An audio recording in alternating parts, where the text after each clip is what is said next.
Straight to the point, you knew there was a curfew that was declared at about 10:30, 11 in the morning, and the curfew was meant to start at 4 o'clock, right? So at the first time, which was, there's meant to be total lockdown, and people are meant to disperse and be at home from 4 o'clock. That was the instruction that was broadcast. So at about 6 o'clock or thereabout, several appeals. When we realized that the Protestants at the toll plaza were still there, there were several appeals, from civil society, some of the parents, that we should extend the curfew time because some of them are insisting that, well, they want to go home now, or they don't want to go, but that we should just extend the curfew time. And so we graciously, communicated thereafter that, the curfew will be extended till 9 p.m. before we get the security operatives out. So those were the communications that were out, and those were the communications that we passed on to a whole lot of the security operatives. But I think at about 7 o'clock or thereabout, there was a small unit of the military that now went there, and we heard that gunshots were fired.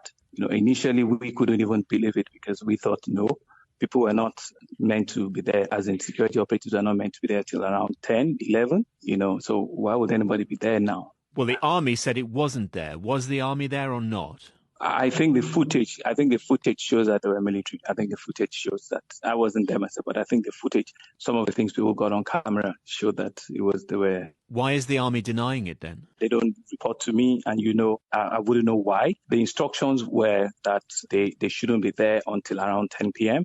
Right. So I think there must have been some miscommunication somewhere in their own formation, because what we hear is the unit that went there, their location is less than 10 minutes from where the incident occurred. It was actually just straight down the same road. 5 minutes from their barracks, they actually could get there. So I don't know who gave those instructions. I don't know how they missed the information that was passed on. So, but just to be clear, you're not saying that people should have been opened fire on because they disobeyed the curfew, are you?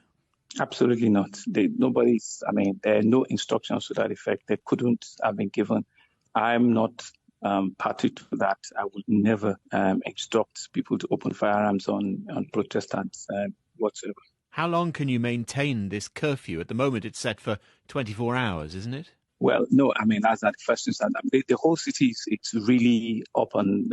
There's a lot of destruction this morning. There's a whole lot of. So I don't know for how long, but we will be reviewing on a daily basis. There's a lot of disruption, you say. How would you describe the current situation? Yeah, it's very tense. It's very disturbing. It's extremely very tense. It's a very, very unfortunate situation we found ourselves. We made every effort, and the reportage was clear over the last 4-5 days, to get the Protestants to join the panel of inquiry, to get the Protestants to form some conversations on the table where we all agree that the points that they've made are very clear. All of us are in support of it, but we needed to move the process of now ticking the box. We needed to move it forward.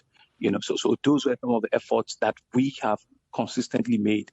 I've been appealing, to them that there's a whole lot of livelihood of people that have been disrupted. People could not access their businesses. We're just coming out of a pandemic. Businesses, daily wage earners, there's no way they could get to work.